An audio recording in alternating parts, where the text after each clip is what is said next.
क्या आपको कभी ऐसा लगा है कि आप एक ही जगह पर फंसे हुए हैं, कि आपके अंदर काबिलियत है लेकिन आप उसे पूरी तरह इस्तेमाल नहीं कर पा रहे?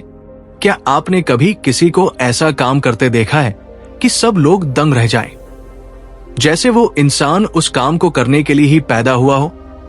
क्या आप जानना चाहते हैं कि मोजार्ट, डा विंसी, स्टीव जॉब्स और आइंस्टाइन जैसे लोगों ने मास्टरी कैसे पाई? और सबसे जरूरी सवाल, क्या आप भी अपने फील्ड के मास्टर बन सकते हैं? अगर आपके मन में कभी ये सवाल उठे हैं तो ये वीडियो आपके लिए ही है, क्योंकि आज हम आपके लिए लाए हैं मास्टरी बाय रॉबर्ट ग्रीन की हिंदी ऑडियो बुक समरी, आसान भाषा में, गहराई के साथ, कहानियों और उदाहरणों के साथ। तो चलिए शुरू करते हैं वो यात्रा जो आपको आम से खास बना सकती है। सुनिए, समझिए और खुद में मास्टर बनने का बीज बोइए। भाग 1, मास्टरी क्या है?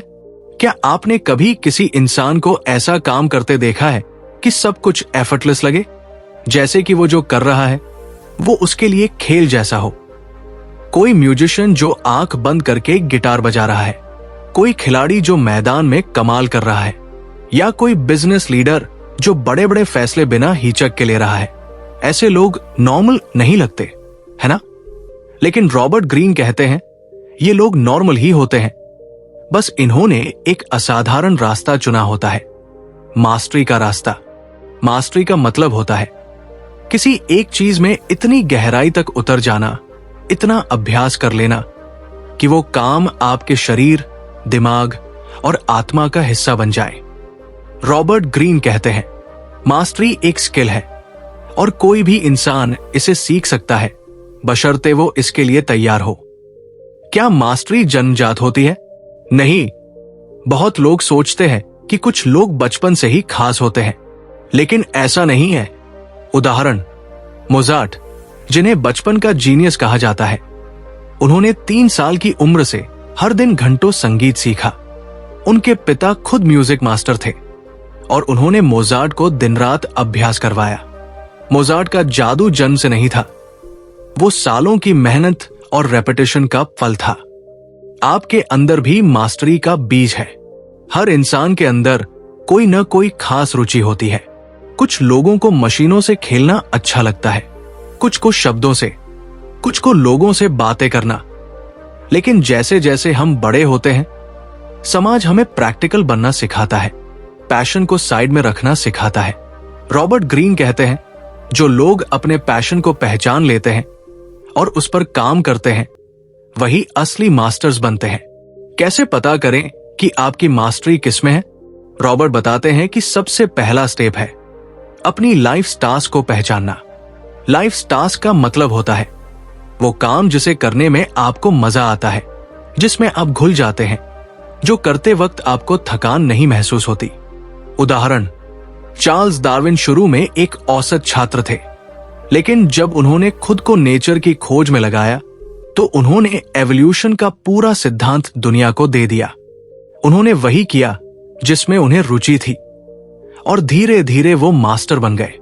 भाग 1 का मूल संदेश, मास्टरी कोई मैजिक नहीं है, ये एक सिस्टम है। आपको बस वो काम ढूंढना है जिसमें आपका दिल, दिमाग और समय लगाना अच्छा लगे, फिर सालों तक बिना रुके उस पर काम करना है और अंत में आप उस फील्ड में वो कर पाएंगे जो और कोई नहीं कर सकता। आत्म प्रेरणा, आप अभी जहां हैं वहीं से शुरू कीजिए। जो आपके पास है उसी से अभ्यास कीजिए और लगातार सीखते जाइए, क्योंकि यही है मास्टरी का रास्ता। भाग 2, अप्रेंटिसशिप फेज, सीखने का असली दौर। अब जब आपने ये समझ लिया कि मास्टरी किसी जादू का नाम नहीं है बल्कि एक रास्ता है, तो अब बारी है उस रास्ते की पहली असली सीढ़ी की, जिसे रॉबर्ट ग्रीन कहते हैं अप्रेंटिसशिप फेज, यानी सीखने का दौर। मास्टरी की नींव, सीखने की मानसिकता। हर मास्टर का सफर यहीं से शुरू होता है, सीखने से, गहरी जिज्ञासा और विनम्रता के साथ। इस दौर में आपको खुद को एक खाली बर्तन की तरह बनाना होता है। ना घमंड, ना कंपैरिजन, बस सीखने की भूख। इमेजिन कीजिए आप एक खेत में बीज बोना चाहते हैं, लेकिन जमीन पथरीली है, तो सबसे पहले क्या करेंगे? आप मिट्टी को ढीला करेंगे, साफ करेंगे और फिर बीज डालेंगे। ठीक वैसे ही अप्रेंटिस फेज में आपको अपने माइंडसेट को ढीला और खुला करना होता है। क्या करना होता है अप्रेंटिसशिप फेज में? रॉबर्ट बताते हैं कि इस फेज में 3 मुख्य काम करने होते हैं। 1, ऑब्जर्व करना, ध्यान से देखना। सीधे काम में कूदने की बजाय सबसे पहले माहौल को, लोगों को और सिस्टम को ऑब्जर्व कीजिए। जो ज्यादा ऑब्जर्व करता है वो गहराई से समझता है। 2, स्किल्स सीखना। हर फील्ड में कुछ कोर स्किल्स होती है, उन्हें बिना शॉर्टकट लिए धीरे धीरे सीखना जरूरी होता है। उदाहरण, अगर आप एक राइटर बनना चाहते हैं तो आपको हर दिन लिखना, पढ़ना और एडिट करना सीखना होगा, बिना ये सोचे कि कब किताब छपेगी। 3, फीडबैक लेना और सुधार करना। क्रिटिसिज्म को ईगो पर मत लीजिए, उसे सुधार का जरिया बनाइए। हर बार जब आपको कोई टोकता है, समझिए आप एक स्टेप आगे बढ़ रहे हैं। कहानी, बेंजामिन फ्रैंकलिन की अप्रेंटिसशिप। बेंजामिन फ्रैंकलिन अमेरिका के सबसे सफल लीडर्स और थिंकर्स में से एक माने जाते हैं, लेकिन शुरुआत में वो एक प्रिंटर की दुकान में काम करते थे। उन्होंने ऑब्जर्व किया, हर स्टेप खुद सीखा और फिर धीरे धीरे खुद की प्रेस शुरू की। वो लोगों की राय को नोट करते, अपनी राइटिंग को बेहतर बनाते और एक दिन ऐसा आया कि उन्होंने अमेरिका के इतिहास को बदल दिया। उनकी मास्टरी की शुरुआत भी अप्रेंटिस बनने से ही हुई थी। अप्रेंटिस फेज में आने वाली 3 चुनौतियां। बॉर्डम, उबाऊपन।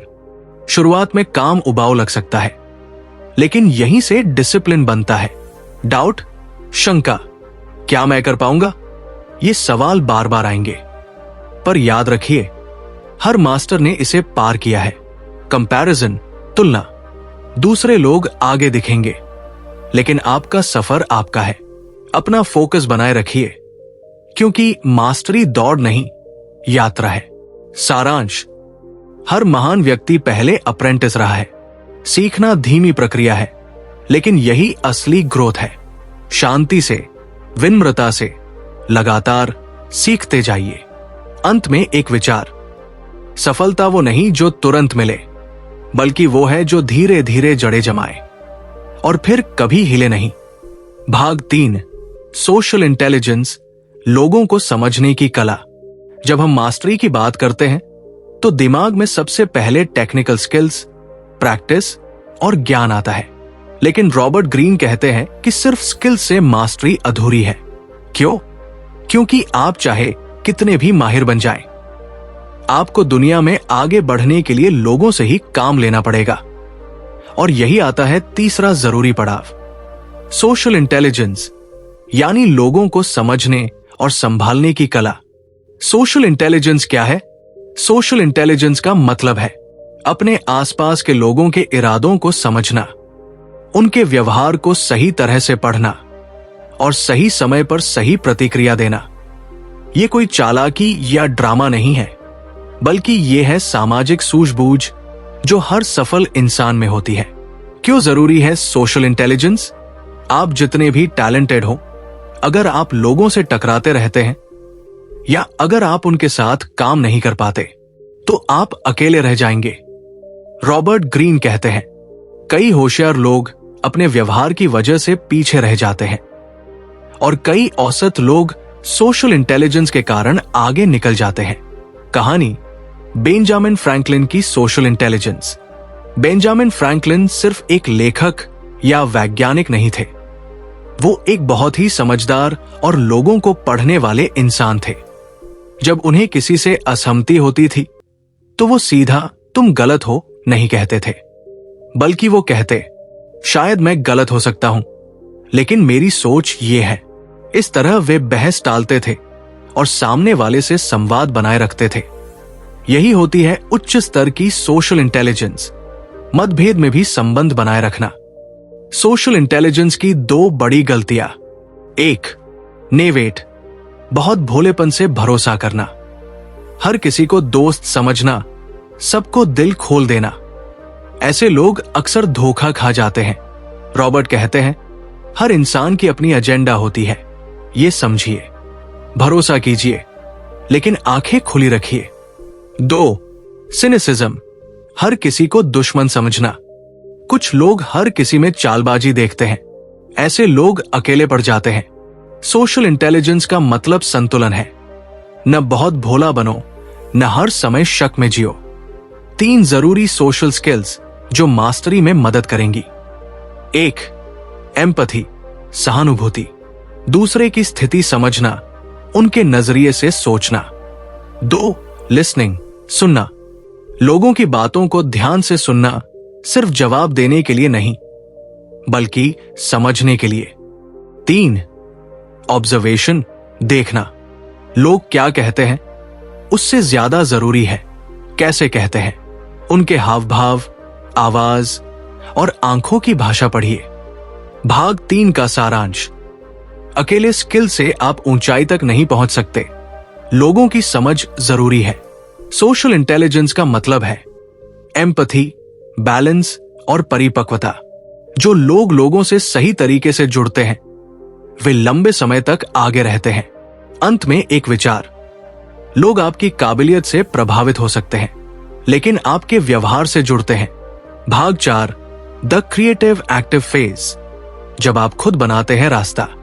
अब तक आपने सीखा अपने अंदर के जुनून को पहचानना, लाइफ टास्क, सीखने की नींव डालना, अप्रेंटिसशिप, लोगों से जुड़ने की कला, सोशल इंटेलिजेंस। अब बारी है चौथे चरण की, जहां आप सिर्फ फॉलो नहीं करते बल्कि खुद इनोवेट करना शुरू करते हैं। इसे रॉबर्ट ग्रीन कहते हैं द क्रिएटिव एक्टिव फेज, यानी रचनात्मक सक्रियता का दौर। इस फेज में आप क्या करते हैं? ये वो समय होता है जब आपकी स्किल्स में आत्मविश्वास आ चुका होता है। आप जो कुछ भी सीखे हैं अब उसे अपने तरीके से इस्तेमाल करना चाहते हैं। आप पुराने तरीकों को तोड़ते हैं और नई सोच, नया प्रयोग शुरू करते हैं। Story, Thomas Edison. एडिसन को सब जानते हैं उनके इन्वेंशंस के लिए, लेकिन उनकी असली मास्टरी क्रिएटिव एक्टिव फेज में दिखती है। जब उन्होंने बल्ब बनाने की ठानी तो हजारों एक्सपेरिमेंट किए, हर बार फेल हुए, फिर सीखा, फिर नया रास्ता खोजा। उनका कहना था, मैं असफल नहीं हुआ, मैंने बस 1000 तरीके खोजे जो काम नहीं करते। यही होता है एक मास्टर का creative active phase, continuous learning plus bold experimentation. इस फेज की खास बातें: 1. कंबाइनिंग नॉलेज, ज्ञान का मिलन। अब आप सिर्फ एक स्किल तक सीमित नहीं रहते, आप कई विषयों को मिलाते हैं और नए आइडिया निकालते हैं। उदाहरण, स्टीव जॉब्स ने टेक्नोलॉजी और डिजाइन को जोड़ा और बना डाला आईफोन जैसा क्रांतिकारी प्रोडक्ट। 2. ब्रेकिंग द रूल्स, नियमों से आगे सोचना। अब आप सवाल पूछते हैं, क्यों हम ऐसा ही करते हैं? क्या इससे बेहतर तरीका हो सकता है? आप पुराने ढर्रों को चुनौती देते हैं। 3. डेवलपिंग इंट्यूशन, अंदर की समझ जागना। इतनी गहराई से अभ्यास के बाद आपके निर्णय तेज और सही होने लगते हैं। आपको पता होता है कि कब क्या करना है, बिना ज्यादा सोचे। सोचिए, क्या आप भी क्रिएटिव एक्टिव फेज में हैं? क्या आपने किसी एक क्षेत्र में समय दिया है? क्या अब आप उसी काम को अपने तरीके से करना चाहते हैं? क्या आपके मन में नए आइडिया आने लगे हैं? अगर हाँ, तो आप इस चरण में पहुंच रहे हैं। इस फेज की चुनौतियां, डर लग सकता है, अगर मैं गलत साबित हुआ तो? लेकिन याद रखिए, इनोवेशन बिना रिस्क के नहीं होता। लोग विरोध करेंगे, ऐसा मत कर, ये तरीका नहीं चलेगा। लेकिन मास्टर वही होता है जो नवीनता से डरे नहीं। फेलियर भी आएंगे, लेकिन हर फेलियर अगला दरवाजा खोलता है। सारांश, क्रिएटिव एक्टिव फेज वो समय होता है जब आप सीखे हुए को नया रूप देते हैं। आप सिर्फ फॉलोअर नहीं रहते, रचनात्मक लीडर बनते हैं। यही वो स्टेज है जहां से इतिहास बदलने वाले लोग निकलते हैं। अंत में एक विचार, मास्टर वो नहीं जो सब कुछ जानता है, मास्टर वो है जो कुछ भी जानता है उसे नए अंदाज में दुनिया के सामने लाता है। भाग 5, मास्टरी। जब आप अपने क्षेत्र के जादूगर बनते हैं अब तक आपने देखा, आपने अपने अंदर की आवाज को पहचाना, लाइफ टास्क, गहराई से सीखा और अभ्यास किया, अप्रेंटिसशिप, लोगों से जुड़ना सीखा, सोशल इंटेलिजेंस, और अपने ज्ञान को क्रिएटिव बना दिया, क्रिएटिव एक्टिव फेज। अब आप पहुंचते हैं मास्टरी के असली शिखर पर, जहां आप उस क्षेत्र में ऐसे काम करते हैं जो बाकी लोग सोच भी नहीं सकते। मास्टरी की पहचान क्या है? रॉबर्ट ग्रीन के अनुसार मास्टरी वो अवस्था है जब आपके निर्णय अपने आप सही निकलते हैं, इंट्यूशन जागती है, आपकी रचनात्मकता उफान पर होती है और आप बिना ज्यादा प्रयास के अद्भुत कार्य कर पाते हैं। ये कोई जादू नहीं, बल्कि सालों की मेहनत, गहराई और समर्पण का परिणाम होता है। उदाहरण, लियोनार्डो डा विंसी। लियोनार्डो सिर्फ एक कलाकार नहीं थे, वो एक वैज्ञानिक, इंजीनियर और आविष्कारक भी थे। लेकिन ये मास्टरी उन्होंने एक दिन में नहीं पाई। उन्होंने एनाटॉमी सीखा, मैकेनिक्स समझी, पेंटिंग की बारीकियां जानी और इन सभी को मिलाकर एक ऐसा पर्सपेक्टिव बनाया जो सदियों आगे था। यही होती है मास्टरी, अलग अलग ज्ञान को जोड़कर नया दृष्टिकोण खड़ा करना। मास्टरी का सबसे बड़ा गुण, इंट्यूशन, अंतर्ज्ञान। अब आपका दिमाग सिर्फ लॉजिक पर नहीं चलता, वो सालों के अनुभव और अभ्यास से इतनी गहराई पा चुका होता है कि आपको चीजें फील होने लगती है। एक चेस मास्टर अगला मूव सोचता नहीं, उसे अंदर से महसूस होता है। एक सर्जन ऑपरेशन करते वक्त सोचता नहीं, उसका हाथ अपने आप चलता है। एक राइटर को फ्लो में लिखते वक्त शब्द अपने आप आने लगते हैं। ये जादू नहीं, मास्टरी है। लेकिन क्या मास्टरी का सफर यही रुकता है? नहीं, मास्टरी का अर्थ है लगातार सीखते रहना, लगातार खोजते रहना और कभी रुकना नहीं। रॉबर्ट कहते हैं, a true master never stops being a student. Mastery तक पहुंचने में क्या लगेगा? टाइम, 10,000 घंटे से ज्यादा अभ्यास। कंसिस्टेंसी, हर दिन थोड़ा थोड़ा आगे बढ़ना। ह्यूमिलिटी, मैं सब जानता हूं वाला भाव छोड़ना। क्यूरियोसिटी, हमेशा कुछ नया सीखने का जज्बा। सारांश, मास्टरी कोई एक अंतिम मंजिल नहीं, बल्कि जीवन की एक अवस्था है। यहां आप जो करते हैं वो नेचुरल लगता है, लेकिन वो सालों की मेहनत का फल होता है। हर इंसान में मास्टर बनने की क्षमता है, अगर वो खुद को समर्पित कर दे। तो दोस्तों, अब आप जान चुके हैं कि मास्टरी कोई जादू नहीं, ये एक रास्ता है, एक प्रक्रिया है, और सबसे बड़ी बात, ये आपके लिए भी संभव है। अपने अंदर की आवाज को पहचानिए, सीखते रहिए, लोगों को समझिए और अपने काम में इतना गहराई से उतरिए कि वो आपके अस्तित्व का हिस्सा बन जाए। अगर ये वीडियो आपको प्रेरणादायक लगा हो तो लाइक जरूर करें, कमेंट में बताएं कि आप किस फील्ड में मास्टर बनना चाहते हैं, और चैनल बुक इनसाइट्स को सब्सक्राइब करना मत भूलिए, क्योंकि यहां हम लाते हैं वो ज्ञान जो आपके अंदर की ताकत को जगाता है। मिलते हैं अगले वीडियो में, तब तक पढ़ते रहिए, बढ़ते रहिए, मास्टर बनिए और कुछ ऐसा करिए जो दुनिया बदल दे।